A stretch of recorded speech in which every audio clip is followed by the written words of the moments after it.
बिस्मिल्लाहिर्रहमानिर्रहीम। अस्सलामु अलैकुम।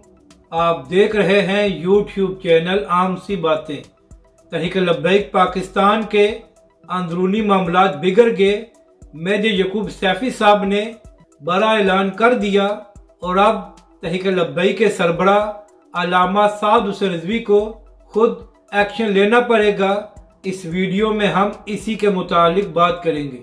नाज़रीन कराम, हुकूमतों और एजेंसियों ने पूरी कोशिश की कि तहरीक लब्बैक पाकिस्तान को कमज़ोर किया जाए, मगर वो इसमें बुरी तरह नाकाम हुए और अल्लामा साद हुसैन रिजवी और तहरीक लब्बैक के कायदीन ने हर किस्म के दबाव को बर्दाश्त किया, जिसकी वजह से तहरीक लब्बैक पाकिस्तान पहले से ज़्यादा मजबूत हो गई। मगर नाज़रीन कराम, यूं यूं इंतखाबात करीब आ रहे हैं तो कुछ ऐसी खबरें सामने आ रही हैं जिससे अंदाज़ा हो रहा है कि तहरीक लब्बैक पाकिस्तान के अंदरूनी मामलात ठीक नहीं हैं। कल एक नोटिफिकेशन सामने आया जिसमें कहा गया कि रावलपिंडी डिवीज़न की तमाम बॉडी को तहरीर करके एक नई बॉडी तश्कील दी गई है और जो रावलपिंडी डिवीज़न के अमीर थे मेजर यकूब सैफी साहब, उनको उनके ओहदे से हटा दिया गया है। इस नोटिफिकेशन के बाद मेजर यकूब सैफी साहब की तरफ से एक सख्त रद्द-ए-अमल सामने आया है और उन्होंने इस फैसले को मानने से इनकार कर दिया है। यकूब सैफी साहब ने कहा है कि इस नई बॉडी में कुछ ऐसे लोग शामिल हैं जो तहरीक लब्बैक पाकिस्तान के नजरियाती नहीं हैं और इससे तहरीक लब्बैक पाकिस्तान को नुकसान होगा।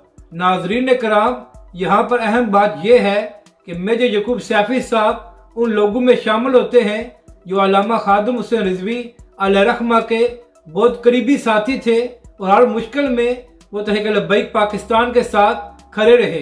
अब यहाँ पर अहम बात यह है कि अगर उनको अपने ओहदे से हटाना था और नई बॉडी को तश्कील देना था तो इससे पहले ज़रूरी था कि मेजर यकूब सैफी साहब को एतमाद में लिया जाता। अगर वो इस बात पर मान जाते तो फिर इस नोटिफिकेशन को सामने लाया जाता ताकि ऐसे हालात पैदा ना हों। मगर अंदाज़ा यही हो रहा है कि मेजर यकूब सैफी साहब को अंधेरे में रखकर यह फैसला किया गया है, जिसकी वजह से उनकी जानिब से सख्त रद्द-ए-अमल सामने आया है। और नाजरीन कराम, मेजर यकूब सैफी साहब ने यह भी ऐलान किया है कि उस नोटिफिकेशन को मरकज़ में चैलेंज करेंगे। तो यहाँ पर अल्लामा साद हुसैन रिजवी को खुद एक्शन लेना चाहिए और मेजर यकूब सैफी साहब से मुलाकात करके उनके हदशात को सुनना चाहिए। और अगर मेजर साहब ठीक कह रहे हैं तो फिर जिन लोगों ने ये फैसला किया है उनसे भी पूछगछ होनी चाहिए कि उन लोगों ने ऐसा नोटिफिकेशन क्यों जारी किया जिसकी वजह से तहरीक लब्बैक पाकिस्तान में इख्तलाफात की खबरें सामने आ रही हैं। क्योंकि नाजरीन कराम, अगर एक एक करके सीनियर लोगों को साइलेंट कर दिया गया तो इससे तहरीक लब्बैक पाकिस्तान और उसके नज़रिए को नुकसान होगा। और ये भी एक बड़ी हकीकत है कि जो लोग अल्लामा खादिम हुसैन रिजवी अलैहिर्रहमा के करीबी साथी थे तो तहरीक लब्बैक के कारकुन उनसे बहुत एहतराम का रिश्ता रखते हैं। तो अगर उन लोगों को इस तरह साइडलाइन किया गया तो तहरीक लब्बैक पाकिस्तान को नुकसान हो सकता है। अपनी राय का ज़रूर इजहार करें कि आपको यह वीडियो कैसी लगी और हमारे इस चैनल को भी सब्सक्राइब करें।